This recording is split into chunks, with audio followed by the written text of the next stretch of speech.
up? This is Akshay Garg and welcome to our beautiful channel Math का महात्मा and on this channel I am teaching you mathematics। तो यार आज ना अपना 13 lecture trigonometry का और आज हम सबसे पहले कवर करने वाले अपने प्रीवियस वीडियो का होमवर्क क्वेश्चन और उसके बाद पढ़ेंगे कि यार ट्रिग्नोमेट्री का यूज़ ना हम ज्योमेट्री में कैसे करते हैं, कैसे उस ज्योमेट्री के लंबे लंबे क्वेश्चंस को छोटू सा बना सकते हैं। तो बिना देरी करे चलिए स्टार्ट करते हैं अपना आज का वीडियो विद होमवर्क क्वेश्चन। तो आई होप आप सभी ने ये क्वेश्चन कर लिया होगा और अगर नहीं किया तो चलिए इसका सॉल्यूशन देखते हैं।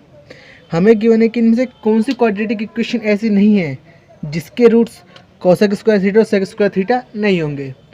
तो अगर एक क्वाड्रेटिक इक्वेशन है तो उसके लिए हमें दो चीज़ पता है, क्या? सम ऑफ रूट्स और एक प्रोडक्ट ऑफ रूट्स। ठीक है ना। तो पहले हम जो हमारे रूट्स है उसके लिए हिसाब निकाल के रख लेते हैं भैया, ठीक है ना। ठीक है, अच्छा तो क्या होगा देखते हैं। पहली बात तो क्या, सम ऑफ रूट कितना होगा? Cosec square theta plus sec square theta. Agree करेंगे मेरी बात से। कोसेक स्क्वायर थीटा को मैं लिख सकता हूँ 1/sin थीटा का स्क्वायर और सेक थीटा को मैं लिख सकता हूँ 1/cos थीटा का होल स्क्वायर। पक्के से जी। इससे हो जाएगा 1/sin square theta plus 1/cos square theta. अच्छा एलसीएम लेंगे, इन दोनों को मल्टीप्लाई करेंगे तो sin square theta into cos square theta. पक्के से जी। अच्छा इसको इधर भेजेंगे तो cos square theta plus sin square theta. ठीक है जी। तो sin square theta plus cos square theta क्या बराबर होता है? सॉरी 1 के बराबर होता है। तो 1/sin square theta into cos square theta. अच्छा जी। प्रोडक्ट ऑफ रूट्स क्या आएगा हमारे पास? प्रोडक्ट ऑफ रूट आएगा हमारे पास sec square theta into cosec square theta. अच्छा जी। सेक को मैं लिख लूँगा 1/cos थीटा का होल स्क्वायर और कोसेक को मैं लिख लूँगा 1/sin थीटा का होल स्क्वायर। ठीक है जी।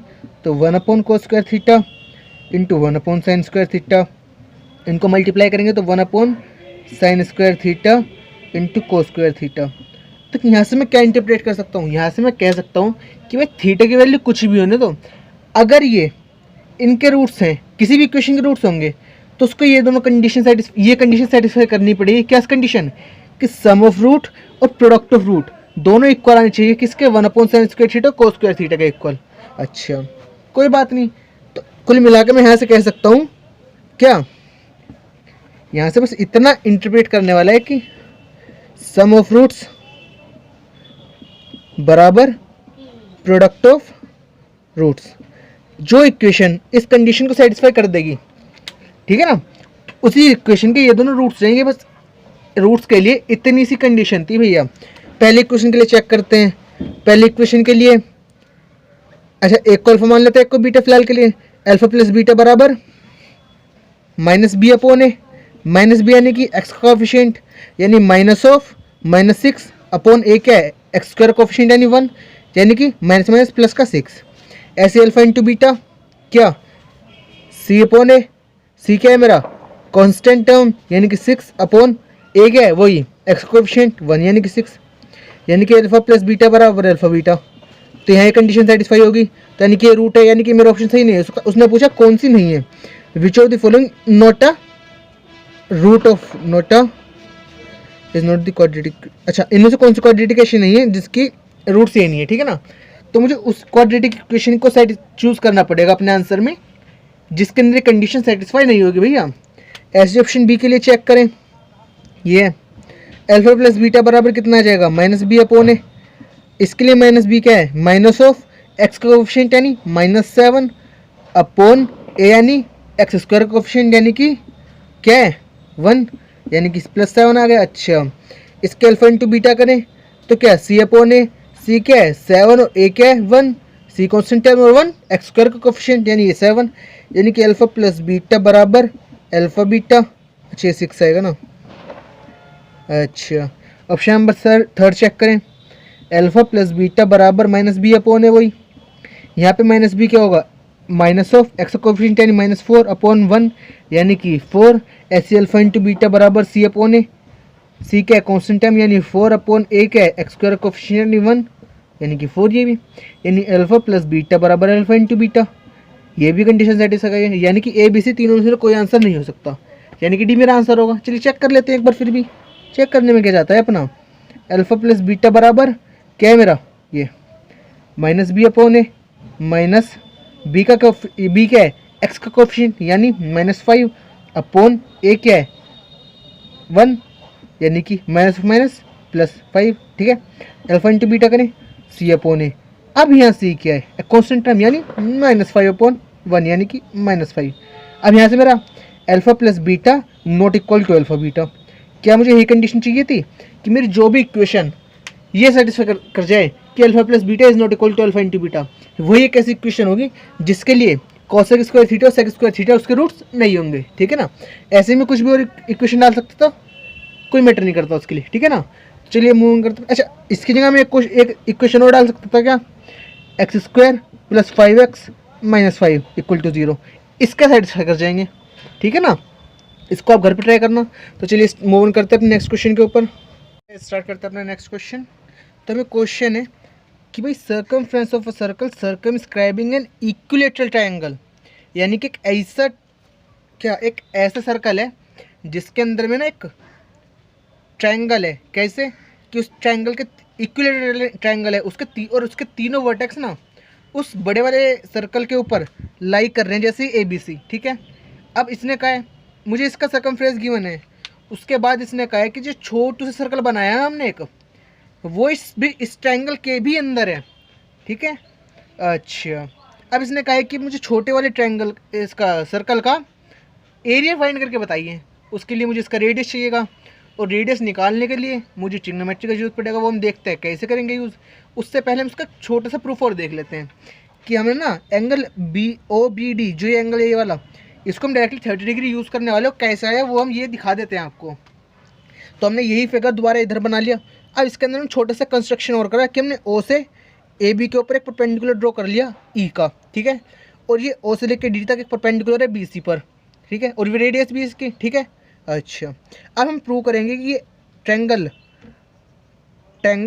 एक तो ये BEO और BOD ये दोनों क्या है, कॉन्ग्रुएंट है। कैसे, अब ये देखते हैं कि OB क्या है, कॉमन, OB तो दोनों में कॉमन हो गया, और OD बराबर OE क्या, रेडियस ऑफ, लिख देते हैं radius of Chhotu circle,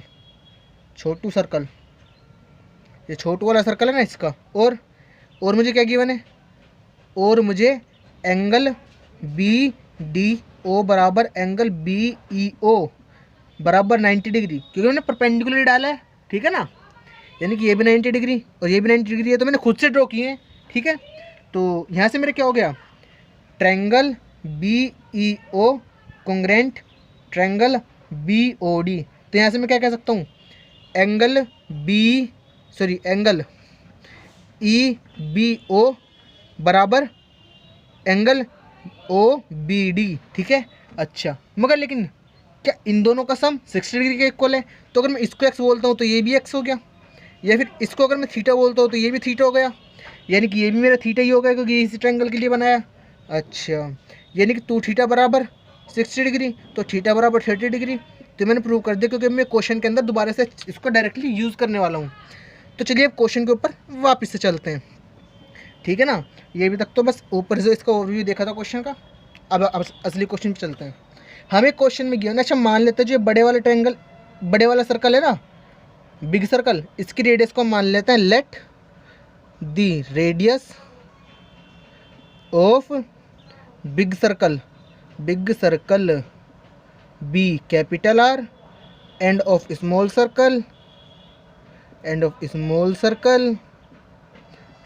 be small r, ठीक है ना। यानी कि OB बराबर तो हो जाएगा मेरा कैपिटल R एंड OD बराबर स्मॉल r। अच्छा, मुझे क्या गिवन है, 2πr, यानी कि circumference of big circle,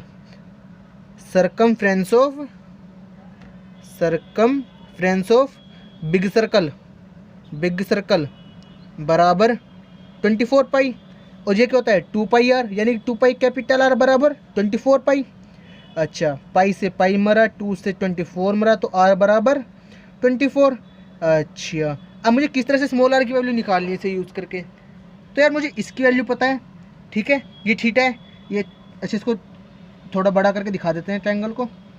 O B D, इस ट्रायंगल की बात कर रहे हैं हम, ये वाला, इसको डी के लिखते हैं सही से। ये एंगल थीटा है, इसकी वैल्यू हमें पता लग गई कितनी, अच्छी 12 हो गई ना, सॉरी 24 लिखने के लिए 12, ये 12 हमें पता है। इस थीटा की वैल्यू हमें 30 डिग्री पता है कुल मिलाकर, ठीक है। तो मैं साइन थीटा लगा सकता हूँ। अच्छा इन ट्रायंगल ये O B D sine theta बराबर O D upon B O, ठीक है जी। ओ डी कितना है मेरा, स्मॉल आर, और बी ओ कैपिटल आर। अच्छा साइन थीटा बराबर 1/2 बराबर स्मॉल आर तो मुझे चाहिए और कैपिटल आर आ गया 12, ठीक है। अच्छा इसको रफ कर दूँ मैं। अच्छा इसकी वजह मैं ऊपर का रफ कर देता हूँ, इसको लिखना है तो लिख लीजिए 1 2 3। तो मैं इसको रफ करता हूँ। अब यहाँ से मुझे क्या पता लग गया कि 1/2 बराबर R/12, ठीक है जी। तो क्या R बराबर 12/2 यानी कि 6, ठीक है जी।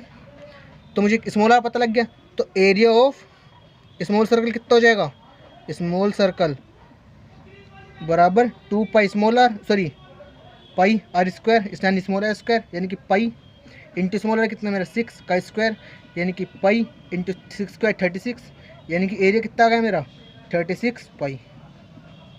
तो आई होप आप लोगों को क्वेश्चन समझ में आया होगा। ऐसे मूव ऑन करते हैं इसके नेक्स्ट क्वेश्चन के ऊपर। तो चलिएगा स्टार्ट करते हैं नेक्स्ट क्वेश्चन। तो फिगर मैंने बनाई थी, इससे पहले एक क्वेश्चन समझ लेते हैं एक बार। हमारा कोई ट्रायंगल ए बी सी है जो कि हमने ऑलरेडी ड्रॉ कर लिया, किस तरीके से कि बी सी बराबर 8 सेंटीमीटर, ए सी बराबर 6 सेंटीमीटर एंड ए बी बराबर 10 सेंटीमीटर। अगर आपको याद हो रहा हो तो ये क्या एक पाइथागोरन ट्रिपलेट ही है, ठीक है ना, जो कि पाइथागोरस थ्योरम के अंदर यूज़ होता है। जैसे कि 3 4 5 है, ऐसे ही 6 8 एंड 10 है। इसका मतलब क्या है, जो सबसे बड़ी साइड है उसके अपोजिट वाला सबसे बड़ा एंगल यानी कि एक राइट एंगल है। यानी कुल मिलाकर ये कहना चाह रहा है एंगल सी पर हमारा राइट एंगल है। ये इसने बात बताई नहीं है, हिडन करके दी है ये बात, ठीक है ना। दूसरा क्या कहा इसने कि अब इस ट्रायंगल को ना एक लाइन है ए बी, सॉरी एक लाइन है एक्स, या एक्स की वजह इसको वाई कह देते हैं एक साथ में। एक्स वाई एक लाइन है जो कि इस ट्रायंगल को 2 इक्वल एरिया में काट रही है। यानी कि जो एक तो ए सी वाई और एक्स, एक तो ये रीजन, इसका एरिया एग्जैक्टली इक्वल है बी एक्स वाई ट्रायंगल के, ठीक है ना। अच्छा उसके बाद क्या कहना चाह रहा है, उसके बाद कहना चाह रहा है अच्छा इतने का, और जो ये लाइन है ना किस तरीके से, एक तो ए बी के परपेंडिकुलर है, ए बी के परपेंडिकुलर। दूसरा कह रहा है कि ए बी को एक्स पे काट रही है। अच्छा इतने कहने के बाद कहा है कि बी एक्स अपॉन √2 का रेशो बताओ। क्या करें क्या करें क्या करें क्या करें, अब इसमें तो फंस गए, क्या करें, ठीक है ना। अच्छा तो क्या काम करते हैं, हम बी एक्स को थोड़ी देर के लिए ए नाम देते हैं और इस एक्स वाई को थोड़ी देर के लिए बी नाम दे देते हैं। कोई दिक्कत नहीं होनी चाहिए मेरे हिसाब से, तो ठीक है। अब देखो जो बड़े वाला ट्रायंगल है, ठीक है, बड़े वाला ट्रायंगल है उसका एरिया कितना होगा, area of A B C, area of A B C कितना होना चाहिए, area of A B C 1/2 into base into height. 1/2 into base कितना है, बेस कितना हो जाएगा यहाँ के लिए 6। और इसको ऐसे करके देखो ना, थोड़ा ऐसे, चलो इसको ऐसे की बजाय ऐसे देखते हैं। 8 6 10 वाला है A B B B B B B B B C A, ठीक है ना। इसको ऐसे करके देखो तो 1/2 इंटू बेस 6 हाइट 8, तो ठीक है जी। इसको सॉल्व करते हैं क्या करेंगे 2 से कैंसिल करेंगे और क्या करेंगे है जी। तो 2 3 जा 6 8 3 जा 24, यानी कि area of triangle A B C बराबर 24। एग्री करेंगे।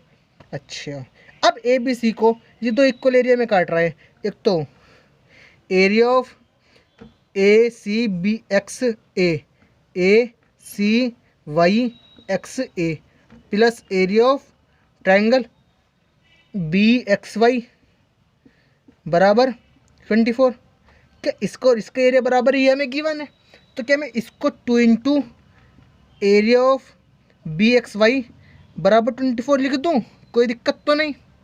अच्छा 2, अच्छा इसको इंटू लिखते हैं, इसको डॉट लगा देते हैं इंटू, जहाँ कन्फ्यूज़न ना रहे। Into area of B X Y क्या होगा, 1/2 इंटू बेस कितना है बी एक्स इंटू, अच्छा इसको बी एक्स को थोड़ी देर हम जो ए मानता ए ही रख देते हैं, इंटू हाइट क्या है इसकी एक्स वाई यानी कि बी बराबर 24। तो 2 मारा यानी कि ए बी बराबर 24। क्या मुझे ये गिवन हो गया या हमने निकाल लिया कुल मिला के। अच्छा अब क्या करें, अगर मैं थोड़ी देर के लिए एंगल बी को थोड़ी देर के लिए थीटा मान लूँ कोई दिक्कत जी नहीं। अच्छा अगर मैं इस छोटे वाले ट्रायंगल बी एक्स वाई से टेन थीटा की वैल्यू निकालूँ कितनी आएगी वो बी बटा ए, तो बी की जगह में ए टेन थीटा मान लो जी, कोई दिक्कत मेरे हिसाब से तो नहीं होना चाहिए। तो बी की जगह में ए इंटू ए टेन थीटा ए इंटू ए टेन थीटा बराबर 24। तो ए स्क्वायर, इसको थोड़ा लिखते हैं सही से, ए स्क्वायर टेन थीटा बराबर 24, कोई दिक्कत। अच्छा अगर किसी को लिखना है लिख लो, क्योंकि मैं अभी ये रफ करने वाला हूँ, ठीक है ना। तो इसको पूरे को कर डालते हैं rough rough rough rough rough rough rough T, इसको लिख देते हैं। फिर हमारा आया ए स्क्वायर टेन थीटा बराबर 24, हमारे पास इतना निकल के आ गया। अच्छा अब क्या कोई मुझे बताएगा कि टेन थीटा की वैल्यू कितनी है। चलो हम ही बता देते हैं, इसको फिगर को थोड़ा टेढ़ा करके बनाते हैं फिर से। ए, ए, ए, ए, 8 6 10। अच्छा ये एंगल थीटा हमारा, और क्या एक ए एक बी, यो बी जे ए, अच्छा ये 6 है ना, तो ये सी, ठीक है। अच्छा इसको ऐसे काटा हुआ है ना हमने ऐसे करके, थोड़े इसको सही से काटते हैं ऐसे करके, ठीक है ना, ऐसे करके काटा उसको मैंने, फिगर को ऐसे करके घुमा दिया, फिगर को ऐसे करके घुमा दिया। अब देखो टेन थीटा बराबर बड़े वाले ट्रायंगल में T D D A B C में अपोजिट यानी 6 अपॉन एडजेसेंट यानी 8 बराबर 3/4। तो जहाँ मेरा टेन थीटा है, क्या मैं उसकी जगह 3/4 रिप्लेस कर दूँ, है ना। तो टेन थीटा की जगह 3/4 रिप्लेस करेंगे, यानी कि ए स्क्वायर इंटू 3/4 बराबर 24, ठीक है जी। अच्छा अब क्या करें, अच्छा तो इसको उधर भेज देते हैं, यानी कि ए स्क्वायर बराबर 24, अच्छा 3 8 जा 24 एंड 8 4 जा 32, ठीक है। यानी कि ए स्क्वायर बराबर 32 को मैं क्या लिख लूँ 16 इंटू 2 लिख लूँ। अच्छा 2 को इधर भेज दो, यानी कि ए स्क्वायर अपॉन 2 बराबर 16 कर दूँ। अच्छा ए की जगह में क्या रख दूँ, अब ए की जगह में क्या बी एक्स रख दूँ, यानी कि बी एक्स स्क्वायर अपॉन 2 बराबर 16 कर दूँ। अच्छा क्या मैं इसको √2 का स्क्वायर लिख दूँ, यानी कि बी एक्स स्क्वायर अपॉन 2 को मैं लिख रहा हूँ √2 का स्क्वायर बराबर 16 का स्क्वायर कर दूँ, कोई दिक्कत नहीं है। अच्छा क्या मैं इसे बी एक्स अपॉन √2 का स्क्वायर कर दूँ, और इसे क्या मैं, अच्छा 16 का नहीं सॉरी 4 का स्क्वायर कर दूँ, सॉरी फॉर मिस्टेक, ठीक है ना। इसका मैं ऐसे 4 का स्क्वायर कर देता हूँ, के स्क्वायर मर गया, स्क्वायर खेल मतलब क्या ना, दोनों तरफ स्क्वायर रूट ले लिए समझ लो। अब इसके बाद क्या यहाँ से मैं डायरेक्टली कह सकता हूँ कि बी एक्स अपॉन √2 बराबर 4 आ गया मेरा। तो इसका आंसर 4 है, और जिसने कर लिया तो बहुत अच्छी बात है, जिसने नहीं किया आई होप आपको समझ में आएगा। हो चलिए मूव करते हैं अपने नेक्स्ट क्वेश्चन की तरफ। तो चलिए स्टार्ट करते हैं अपने नेक्स्ट क्वेश्चन। इस क्वेश्चन में हमें गिवन है कि P Q and R S be the tangent and extremities of diameter of P R. कह रहा है कोई सर्कल है, पहले सर्कल बना लेते हैं। इस सर्कल का कोई डायमीटर है, ये है हमारा सेंटर ओ, इसका हमने माना एक डायमीटर, क्या है डायमीटर पी आर, पी और आर। अब इस डायमीटर की एक्सट्रीमिटीज यानी कि सबसे कोनों पर, अब डायमीटर है तो इसके डायमीटर के कोने का हो सकता है बेचारे के सर्कल के ऊपर। अब इस सर्कल के ऊपर एक तो पी है एक पॉइंट एक आर है, फिलहाल के लिए डायमीटर, वरना बहुत सारे बन सकते हैं, हम इन दोनों की बात कर रहे हैं फिलहाल के लिए। इनके ऊपर दो टेंजेंट्स ड्रॉ करिए अपन लोगों ने, तो कर देते हैं। हाँ ठीक है, अब उसके बाद क्या कह रहा है, अरे इसकी फिगर थोड़ी सही से नहीं बनी। हाँ ठीक है, एक तो है पी क्यू, पी के साथ क्यू एंड आर के साथ एस, ये दोनों है। अच्छा अब इसने कहा क्या इसकी रेडियस आर, तो ये आर, तो ये आर। ठीक है जी, कोई बात नहीं। इफ़ पी एस, पी और एस को चेंज कर लेते हैं। ए, हाँ अच्छा, ये थोड़ी सी, चलो कोई बात नहीं, कर ही लेते हैं वरना सही। P S and R Q, है सीधी नहीं बनी, स्ट्रेट लाइन नहीं बनी है, क्या करें? जुगाड़, हमको तो करना आता है बस जुगाड़। हाँ,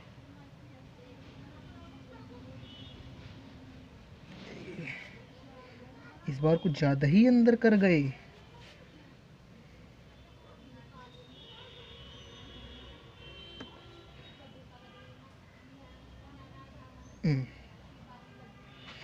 ये इसके सरकमफ्रेंस, मतलब कि एक ऐसा पॉइंट जो सर्कल के एग्जैक्टली ऊपर लाई कर रहा है, उसके ऊपर लाई कर रहा है, यानी कि यहाँ इंटरसेक्ट कर रहे हैं, कट कर रहे हैं एक दूसरे को। उस पॉइंट का नाम इन्होंने रखा हुआ है एक्स। तो इन्होंने कहा कि ये बड़ा सा एक्सप्रेशन प्रूव करो। क्या करें? अच्छा, अगर आप मेरी बात समझें तो सुनिए, मतलब ट्रायंगल पी क्यू आर, इसके ऊपर ध्यान दें। तो क्या ये एंगल 90 डिग्री होगा? ये हम सर्कल्स में पढ़ चुके हैं क्या, कि अगर कोई भी ट्रायंगल एक सेमी सर्कल के अंदर बनता है तो उसका जो ऊपर वाला एंगल होता है वो 90 डिग्री होता है, यानी कि angle made in a semi circle. ये हम प्रूव कर चुके हैं एक थ्योरम के अकॉर्डिंग। तो मैं डायरेक्टली पी क्यू आर बराबर 90 डिग्री लिख सकता हूँ। ठीक है जी। उसके बाद अगर मैं इसको थीटा मान लूँ, मैं अगर इसको थीटा मान लूँ, तो क्या ये ऑटोमेटिकली 90 माइनस थीटा बन जाएगा? एग्री करेंगे, क्योंकि इन दोनों का सम थीटा, सॉरी इन दोनों का सम 90, एंगल पी और एंगल आर का सम 90। और अगर ये थीटा, तो ये पक्के से 90 माइनस थीटा। मानोगे? एग्री करोगे? नहीं आएगा समझ में? देखो, ये तो हो गया एक्स यानी 90। अच्छा, तो angle P plus angle R बराबर 90 हो जाएगा। अगर एंगल आर को मैंने थीटा मान दिया, तो एंगल पी प्लस थीटा बराबर 90। तो एंगल पी कितना हो जाएगा? यहाँ से मैं एंगल पी बराबर 90 माइनस थीटा कह सकता हूँ क्या? तो यही तो हमने कहा अभी, यही तो लिखा हुआ है, ठीक है ना। अच्छा, क्या करें क्या करें क्या करें?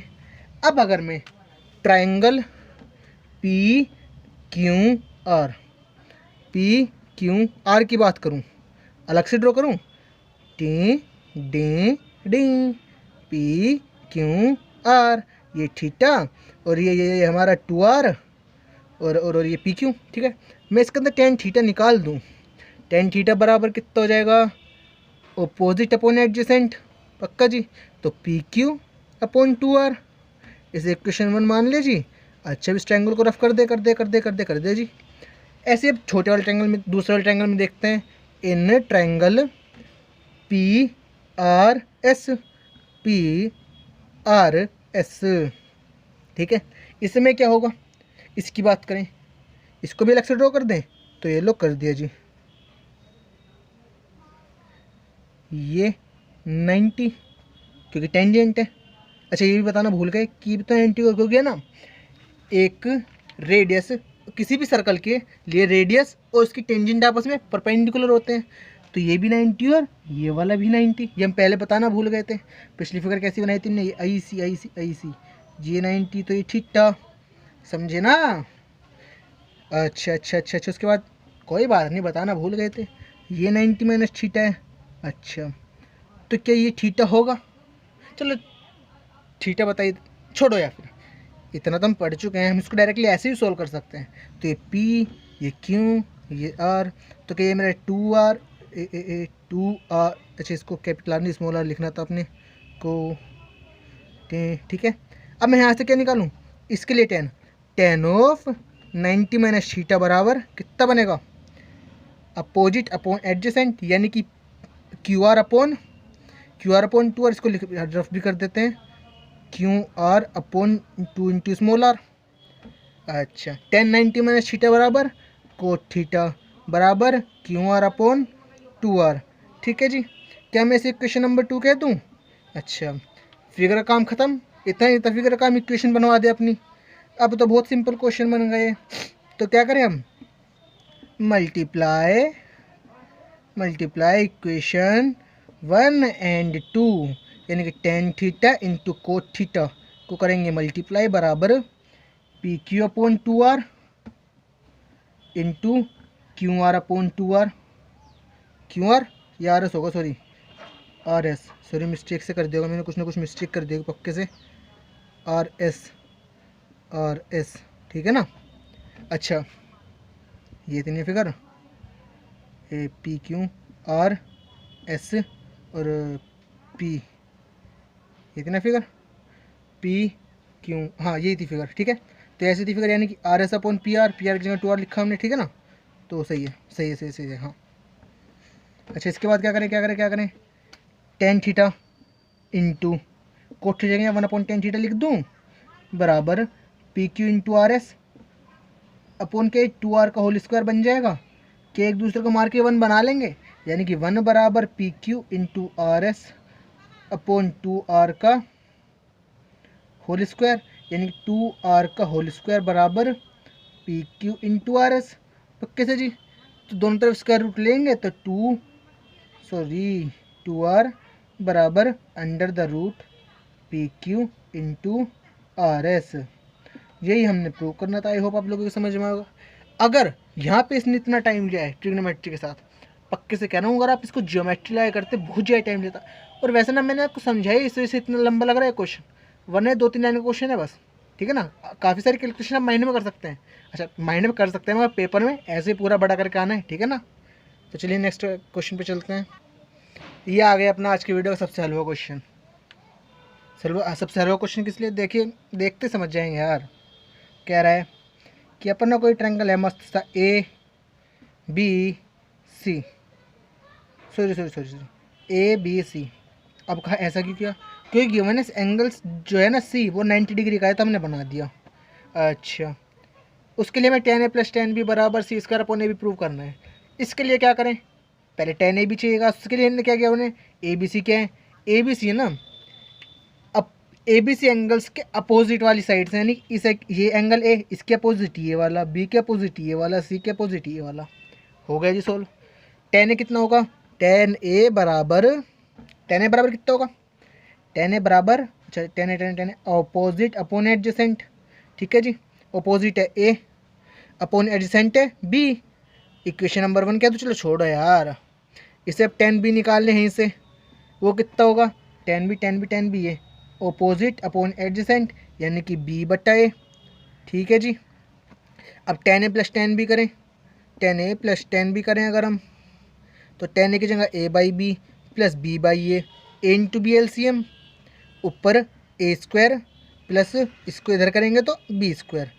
अच्छा अगर पाइथागोरस थ्योरम थोड़ी वो जानते हो, आई होप यार जानते होगे, सब बड़े हो गए हो, कि सबसे बड़ी वाली साइड का स्क्वायर किसी भी राइट एंगल ट्रायंगल में बराबर और दोनों साइड का स्क्वायर करके ऐड कर दो, ए स्क्वायर प्लस बी स्क्वायर।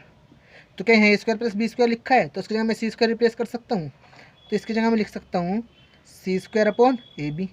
तो आई होप यही हमारी RHS है। तो शुरू करें हम LHS से, पहुँच गए अपने RHS पे, शुरू करें अपनी शुरुआत से, पहुँच गए अपनी मंजिल पे, तो हो गया हमारा answer hence proved. I hope आप लोगों को समझ में आएगा। सबसे हलवा क्वेश्चन था आज का, है ना। तो ये हमारा अगला क्वेश्चन, इसमें क्या यानी कि if in the given figure tan of angle BAO यानी कि tan थीटा गिवन है, उसकी वैल्यू 3 है, तो उसने कहा है BC अपॉन AC का वैल्यू बताओ। इस क्वेश्चन को रखते हैं अपने होमवर्क में, है ना। इस क्वेश्चन का आंसर आप कमेंट बॉक्स में कमेंट कीजिएगा। तो करते हैं अपना आज का वीडियो ख़त्म। आई होप आप लोगों को हमारा वीडियो पसंद आया होगा, और अगर आपको पसंद आया तो हमारी वीडियो को लाइक सब्सक्राइब और शेयर करना मत भूलिएगा। मिलते हैं अपनी अगली वीडियो में, तब तक के लिए बाय बाय।